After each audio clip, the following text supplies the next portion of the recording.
នេះជំរឿន11អ្នកដំបូងរបស់ក្រុមម្ចាស់ផ្ទះអេស្ប៉ាញ៉ុលអ្នកចាំទីជន់កាសៀការពីមានខាប្រេរ៉ាមានកុំបូឡានិងកាឡាកូអូម៉ាមួយទៅទៀតគឺរ៉ូមេរ៉ូកណ្ដាលមានកីឡាករឡូសាណូនិងយូហ្គោហើយនៅខាងលើអេស្ប៉ូស៊ីតូនិងកីឡាករប៉ៅពូអាដូហើយនិងរ៉ូកាប្រយុទ្ធគឺរ៉ូបឺតូហ្គុនសាឡេសជំរឿន11អ្នកដំបូងរបស់ FC Barcelona អ្នកចាំទីកីឡាករ Zesni ជាអ្នកចាំទីហើយការពារមាន Christensen មាន Araujo ហើយនឹងខាងស្ដាំនោះមាន Eric Garcia ខាងឆ្វេងមាន Gerard Martin នៅកណ្ដាលមាន Pedri ជាមួយនឹងកីឡាករ Frenkie de Jong ហើយបំរើប្រយុទ្ធមាន Olmo មាន Rafinha ជាមួយនឹង Lamine Yamal ប្រយុទ្ធនៅខាងលើគឺ Robert Lewandowski អូទៅលួនណាពីអេស្ប៉ាញ៉ុលរមមកប្រឡោះបញ្ជូនមកខាងស្ដាំសិនឱកាសរបស់អេស្ប៉ាញ៉ុលទៅហើយស្រូចូលប្រអប់មកសុទ្ធស្ដាំខុសគោលដៅបាត់ហើយប៊ីសមានឱកាសរកគ្រាប់បាល់នាំមុខរបស់បាសេឡូណាណាបាសេបុកអេស្ប៉ាញ៉ុលមានឱកាសវិបកទៅមិនមិញលឿនណាស់បងប្អូនមើលរូបភាពសារឡើងវិញតែសុទ្ធមិនចំគោលដៅការសុទ្ធកន្លែងនេះពីកីឡាករ Gonzalez ឬកូ Gonzalez ទីនបន្តមកទីនទាញយកបានពី Pedri ទៅហើយ Pedri បោះផ្ដាច់មក Olmo ចូលមកក្នុង Lewandowski ទាញសុទ្ធស្ដាំខុសគោលដៅបាត់ទៅហើយ Robert Lewandowski មាន Busquets របួសអំបាប៉េវ៉ាគ្រាប់ដាច់នឹង5គ្រាប់បងប្អូន Top scorer Busquets គាត់ប្រឹងដែរ25គ្រាប់ញោមញីរបួសដែរខកខានគ្រាប់ក្រៅកាឡាថានេះតាមឱកាសរបស់អេស្ប៉ាញ៉ុលអូសចូលខាងក្នុងហើយតុតមកចឹងស្ដាំផ្ទះបានពី Zesni អូបាល់បុកខ្លាំងពេកតែដាច់មកទៅអេស្ប៉ាញ៉ុលបានសុទ្ធរហូតមកមុនតែបញ្ចប់ទីអត់បានសម្រេចអូយ៉ាអត់ស្រួលទេបុកពេកប្រយ័ត្នខោចក្រោមមើលរូបភាពអំបញ្ញមិញនេះបាល់នេះអូសទៅហើយទាញសុទ្ធមក Zesni ផ្ទះបានពីកីឡាករពូអាដូឈ្មោះគេយ OCD Espanyol Barcelona ក្លឹបគេឥឡូវទៅហើយ Rafinha សូតចាប់បានបញ្ញាចាំទីជន់កាសៀ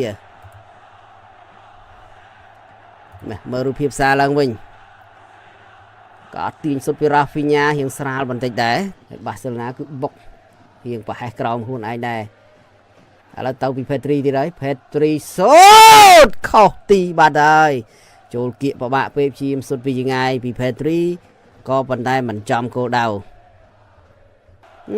បាល់នេះខ្លាំងណាស់បាល់អត់វិលអញ្ចឹងណាហើយ Pedri អូ Pedri កប់ Pedri បែ Pedri បោះមកយ៉ាម៉ាល់សុទ្ធឆ្វេងហោះទៅលើបាត់ហើយ Lamine Yamal ទាត់បដៅយករមងអត់ទប់ទេបាល់នេះហោះទៅខាងក្រៅបាត់ហើយ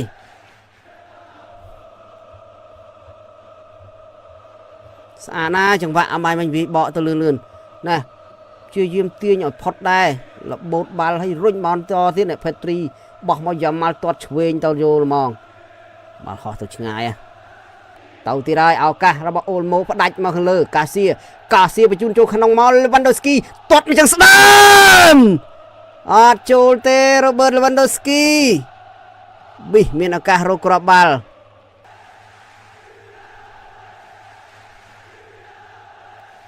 នេះ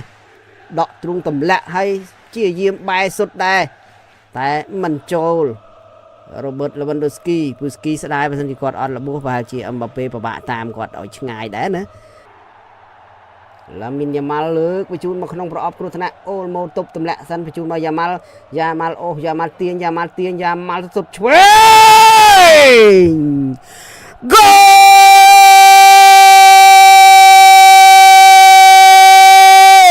មួយទល់នឹង0ម៉ាណាយហើយល្អណាស់ Lamine Yamal ជំនាញពិសេសរបស់គាត់គឺកន្លែងហ្នឹងបងប្អូនចំណុចពិសេសធ្វើបានចំណុចពិសេសបែបនេះណាមើលរូបភាពសារឡើងវិញបងប្អូនមើល Yamal អូសពីស្លាប់ស្ដាំទាញកោងយកឲ្យឡង់សុទ្ធឆ្វេងម៉ាំងភ្លឹបអ្នកចាំទីជន់កាសៀចាប់មិនបានទេអូទោះហើយបងប្អូនអើយទៅចាប់អាម៉េចបាល់នេះចង់មិនឡង់គាត់ហើយចំជំនាញជើងឆ្វេងគាត់កោងផុតដៃអ្នកចាំទីមុំកៅឡើងស្អាតនេះចំមុំកៅចូលភ្លឹបព្យាយាមហោះចាប់ដែរជន់កាសៀតែជួយមិនបានទេលេងលឿនតុបមួយរុញមកវិញលើកចូលតែថែមឆ្វេងអត់ចូលបុកអ្នកចាំទី Zesni បែកដើមទ្រូងខ្ទេចហើយ រ៉ូបឺតូកុនសាឡេសគ្រូថ្នាក់ណាស់មើលរូបភាពសារឡើងវិញនេះកន្លែងនេះអកសើឡើង3នាក់4នាក់ឯនោះហ្នឹងទាត់ទៅចំជាមួយនឹងសេសនីបុកគ្នាខ្សែប្រយុទ្ធលេខ2បងប្អូនរ៉ូបឺតូកុនសាឡេសបុកសេសនីយ៉ាលេងមុខទីទៀតណាហក់បានហើយឱកាសយ៉ាម៉ាល់សុតឆ្វេងអូយស្រាលណាទៅពីហ្វឺមីនឡូប៉េសទាញមកទាញទៀតឡូប៉េសបោះមកក្រោមឡាមីនម៉ាល់ហ្វឺមីនឡូប៉េសសូហ្គោលទីបំផុត2-0មើលរូបភាពសារឡើងវិញនេះកន្លែងឡាមីនម៉ាល់បងប្អូនគាត់ទប់បាល់ហើយគាត់រុញចូលក្នុងនេះហើយហ្វឺមីនឡូប៉េសគាត់សុទ្ធភ្លឹបបញ្ជូនមួយសុទ្ធមួយឡាមីនម៉ាល់កន្លែងនេះក៏ល្អដែរពីហ្វឺមីនឡូប៉េសគ្រាប់ទី2នេះ2-0ផុតល្អណាស់អ្នកដាក់ចាំដៃជន់កាសៀអ្នកចាំទីអ្នកចាំដៃអ្នកជួនចាំទីជន់កាសៀគ្រប់ស្អាតទេណាបងប្អូនហ្វឺមីនឡូប៉េសលុយសុទ្ធដែរបងប្អូនពៀនឥឡូវនេះអាញាកដាលសម្រាប់ផ្លុំកញ្ចែបញ្ចប់ការប្រកួតហើយអបអសាទរបាសេឡូណាយកឈ្នះអេស្ប៉ាញ៉ុល 2-0 ហើយជាជ័យជំនះនេះគឺលើកពៀនហើយលើកពៀនមុនចាប់រដូវកាលដែលសល់2ប្រកួតទៀត